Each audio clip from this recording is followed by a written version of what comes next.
and I think this goes beyond comedy into dialogue and discourse in general, is that we are at a place with discourse in general where it has become acceptable to shout down the opposing person's perspective, which I always say in my mind and when I talk to people, I get that you have told the bigot to shut the fuck up. And if that is your goal, then you have accomplished your goal. But what good has come of it? And what dialogue has taken place? The counter argument, I would say, among the like kind of left, super woke left, is I'm not here to dialogue with bigots anymore. We're just here, it's not disrupt it. I'm not here anymore to try to have a communication with them. It's not my job to be an ambassador to anti-racism, and that's totally fine, right? But again, if you just like we were saying with the Trump thing. If no communication happens, then nothing ever changes. So if the goal is to tell them, fuck you, you've done it. If the goal is to actually move the marker forward in civil society, I don't think any work has taken place. It's around I've been thinking so much about this lately, the idea of calling white people who are engaged in privilege racists, right? Very popular thing to do right now, right? So you see a white figure who is doing something stupid, right? Like doing something publicly stupid around race, right? Like there was a bunch of examples in pop culture that we've seen, in comedy that we've seen. I don't necessarily want to shine a light on any particular one of them. Some of them are my friends, and some of them. So okay, this person did a thing that was sort of tone deaf racially, right? Or just or rubbed some people the wrong way racially. So then the answer to that is that person is a racist, and then that person, of course, says, "I am not a racist." Because race, calling someone, and then you make fun of the white person. You go, a white person can't stand being called racist. It's like the worst thing you can call. It's like the worst thing you can call a white person. Haha. Except that we're the ones that have to deal with actual racism. So that's fair and true, right? Except that we aren't making a differentiation between someone that has done a racist action, as Jay Smooth says. When you call somebody out for doing something racist, it's important to say what you did was racist. Even that is going to make somebody defensive, but it's very different than saying what you are is a racist, right? So what you did was racist, not who you are. It's almost like you just ate chocolate, not you're a chocoholic. It's exactly like that. Yeah. No, but that helps. Yeah. What you did was racist. That was racist, not you are a racist. Right. So if you call someone a racist, they will react defensively. Always, 100% of the time. And I think that a lack of compassion, and I get it, by the way, if you're listening right now, it's not the job of the person of color to be compassionate to the white person's interaction with racism, right? It's the power dynamics are switched, and I get it. Like, white people need to just deal with and own up to their own racist sort of privilege and blah, blah, blah. But it's also important to talk about what words mean, right? So racism has expanded. Right? The racism that you hear, if I call you a racist, is the classic definition of racism, which is you are hateful and think that other races are less than you, right? But what racism means now is not only hateful bigot that thinks other people of other races are less than you, it also has come to encompass a white person that thinks they're an ally that has done something stupid, ignorant, or racist in the name of just privilege, right? So when you call a person a racist, they think, I'm not hateful. I'm not a hateful bigot that thinks other races are less than me. And you're saying, no. I'm saying what you're doing is engaging in white privilege and blah, blah, blah. It's just important to, like, this idea that there's no such thing as reverse racism, right? Do you know about this? It doesn't exist because racism needs a power differential, right? In order to be racist, you must be empowered. You must be privileged, right? Well, that's a very interesting and nuanced intellectual point about what racism is, right? And they will say, even people that are talking about this are like, no, what you're talking about is, they often say prejudice, but that's actually, I think, the wrong word. Bigotry, is it right? Or bias. Bias or whatever. Okay. That was NPR too, where they were like, you're not racist, you're biased. That's that was interesting. A big thing. What was the difference that they made? They were like, I understand that you arrest a lot of people that fit this profile. You need to acknowledge that you are biased. Your brain cannot help it. And admitting it is the first step. It's like, I'm not. That's exactly what they did. They had these specialists come and talk to cops, and they're like, We're not saying you're racist. We're saying you're biased. That's exactly the problem. Going back to the criminal justice system, when Mike Pence was in the vice presidential debate, and he was saying, "You say that there's institutionalized racism in the police department, but this last guy that got shot was shot by a black officer." That's the most boneheaded, wrong-headed understanding of what institutionalized racism is. Because if it's in the institution, it actually will transcend the racial makeup of the specific interaction that you're talking about. Because the whole positioning of the department and police departments in general is that black and brown people are, more guilty than white people. Just gut feeling. Those are the people we go for. When you do stop and frisk, you're not stopping and frisking the white yuppie. You're stopping and frisking the young. And we all do it. Every single one of us. The most non-racist black people do it. Yeah. You see a certain black person that in your mind fits your bias sensor, and you go... Or, you know what I'm saying? Everybody does it. I know this is absurd, and people, diehard fans of this podcast will know I'm going to... Diehard fans will love this. I'm about to make this point. But when I worked at Bennigan's in the south side of Chicago, I was very interested. It was the first time I had seen a lot of the wait staff was black and a lot of the clients were black. And they would profile tables. You'd see a table of young black kids look like they just got out of high school or whatever. And it's like, I don't want to wait on them because they're not going to tip me. This is a bias, and I do not endorse these beliefs. But you would see my friend... I won't say their name, would be like, I don't want that table. It's Mr. Brown again or whatever. It's your professor. Mr. Brown. Why do you think he gained so much weight? He's working at Bennigan's. That place is a high-calorie place. But that was when you say it's not the same thing, obviously, but you see that bias doesn't really care if you're black. You know what I would have done if I had been at Bennigan's? I would have walked up to that black table, and I would have said, you guys better tip me. And then they would have gotten very upset. And I'd be like, because I know that young black kids don't tip. And they would have gotten more upset. And I'd be like, so who's going to tip me? And they would have been like, what are you talking to us like this? This is racist. Then I would have pointed at the wall. And I'd be like, you're on very much hidden camera. It's right over there. We're exposing racism and cameras. Look into the iris. So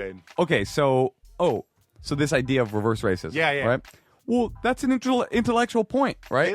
Did I understand your point? The black cop, was that at all like black yes, people exactly. having a bias? Right. So I want to make sure I'm tracking. No, I think that's exactly right. Is like that's institutionalized racism, right? Yeah. And so when a black cop is responsible for shooting an unarmed black civilian, that's not an example of how there isn't institutionalized racism in the police department. It's actually an example of how pervasive the institutionalized racism is, that it's seeped into the culture all the way past skin color. It doesn't care. Yeah, that's exactly right. You're a cop before you're white or black. Right, because you are influenced by the culture of the police department that you work in. Just like, okay, you are right, sure. So again, I feel a little bit uncomfortable with this, like two white guys breaking down what racism is, but it is what it is. We get some grief for that sometimes. Yeah, well, I mean, I have had these conversations. I don't solely limit my race conversations to an intellectual vacuum of whiteness, just in case anybody's wondering. Sure. Whatever. I don't know if that makes me a champion or an idiot. But, so reverse. So the reverse racism argument. Racism. It's an interesting intellectual point. You have to be empowered and in privilege in order to be racist, because racism speaks to the systemic societal oppression that people of color in this country feel, right? Mm-hmm. Is like, what good, I see, you do something biased to me, what I call reverse racism, right? You're a black person, you're a brown person. They did this. Yeah? They did this on The Office, the British Office, where he tells the joke where the punchline's a big black cock. Uh-huh. And then a black guy comes up right as he's saying the punchline, and he goes, is it a big black... And he stops, sure. Classic Office. And then he goes, oh, is it the one with big black cock? That's a good one, says the black guy. Uh-huh. And then later, David Brent still gets in trouble for it. And he's like, he laughed. Uh-huh. Like, he uses that example. He was like, he had heard it before. He liked it. And then she goes, well, why is it only white people should be offended by racism?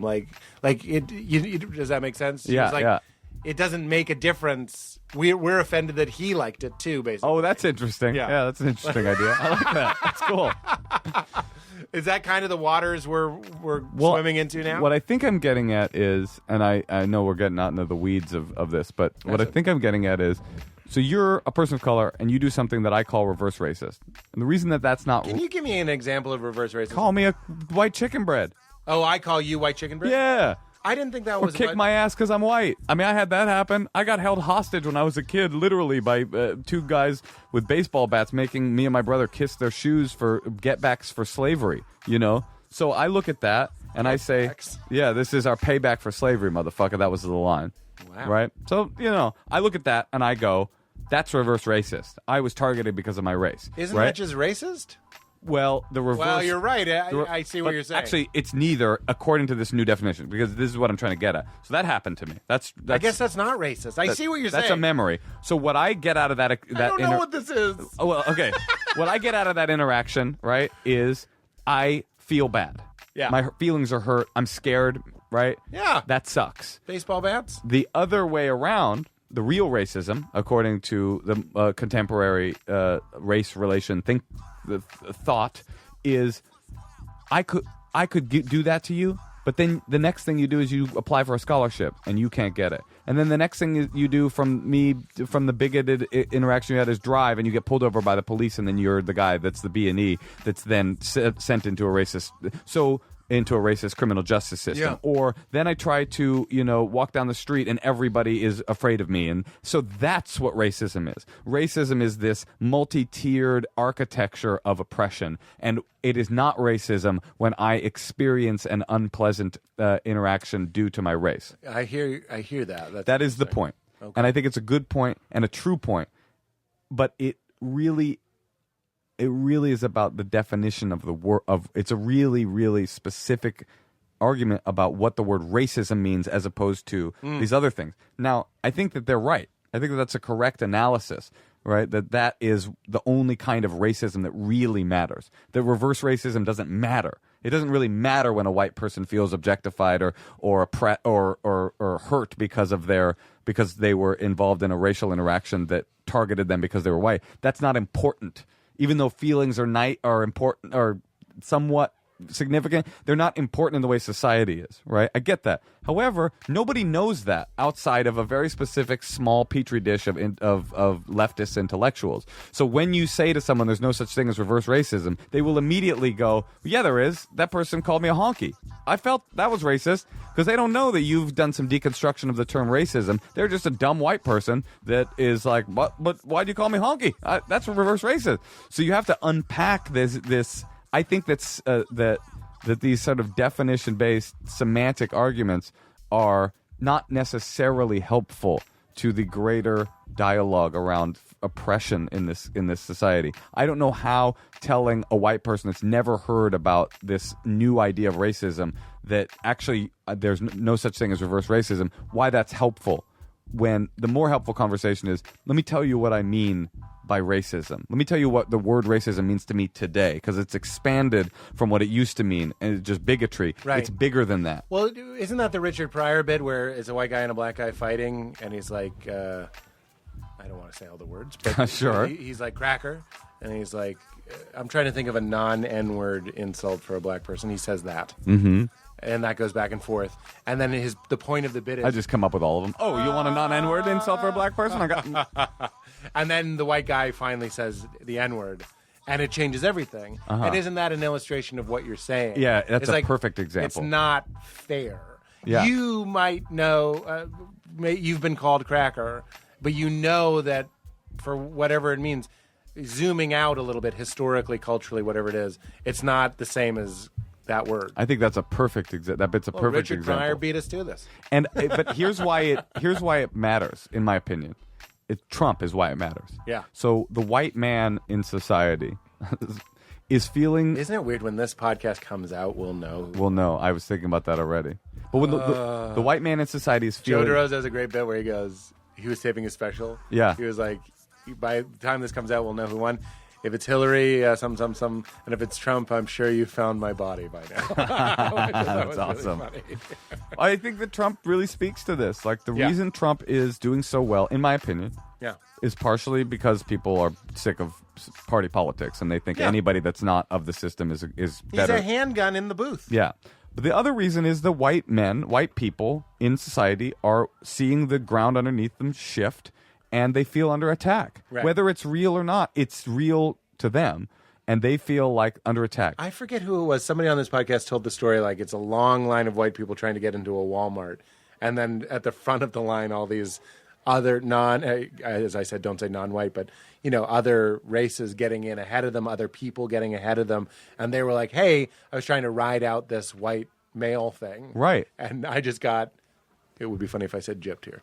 Yeah, it would be accurate. Yeah, no, that's exactly right. Like so they're angry. They thought that America was one thing, and demographics are making America of another thing, right. And so they're going, who's to blame here? Well, I think there's Mexicans spilling over the border, even though illegal immigration has been flat for like a long time. Yeah, there is no uptick in illegal immigration. NPR. So I heard that on NPR. Yeah, it was balanced out by the number of people that leave. No, I did too, unfortunately.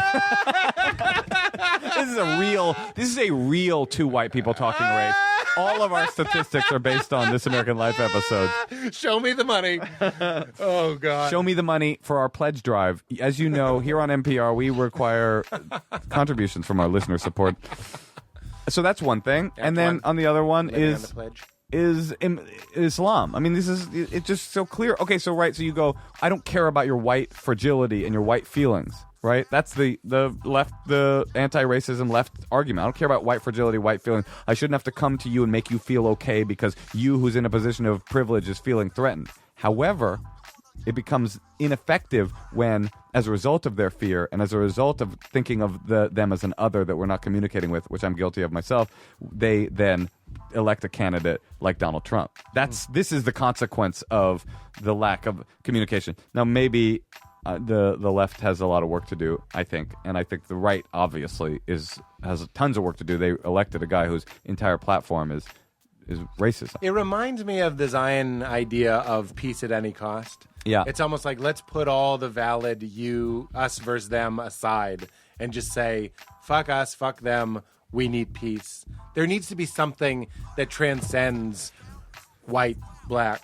There needs to be something that speaks to humanity. I don't know how we do that. Yeah. But doesn't it seem like there could be some sort of, like a Martin Luther King real revolutionary that's like, we need to do this, we need to see everybody as a brother, maybe everybody as a sister, we need to be in this together, maybe, but we forget how hated Martin Luther King was in his own time. I didn't forget. I think about it all the time. He was, though. He wasn't thought of as a unique, special man in his own time. White people in general thought of him as like the most dangerous, destructive force in civil society. They thought of him the way they think of Black Lives Matter now, but more. Because, really? Oh yeah. I mean, J. Edgar Hoover said that the Black Liberation Movement was the most dangerous element in society. And this is, I believe, we're still in the Cold War. Yeah, we're still in the Cold War. So he's like, you watch that Bastards of the Party, you'll see what I'm talking about. J. Edgar Hoover and the FBI straight up started the Bloods and Crips. Straight up. Like, they basically turned these two groups of black community activism organizations against one another because they were terrified of the power that could happen if black society got together in harmony and truly did what those two organizations were trying to do, which was community activism. And the Black Panthers were involved in that as well. They turned them on each other. And you mean the Bloods and the Crips? The Crips originally started as a community activism group in South Central. That is just the truth, right? They were not a violent gang, but what happened was they split. There were two different groups of these black activism. They were kind of rival groups, and they literally assassinated one of the leaders, so that they would turn on each other. And turn they did, and then they turned into a violent, bloody street gang that had no connection to its roots, because that's what they've been doing. That's what they've been doing this whole time. Ronald Reagan cooked up an answer. Talk is cheap, motherfucker!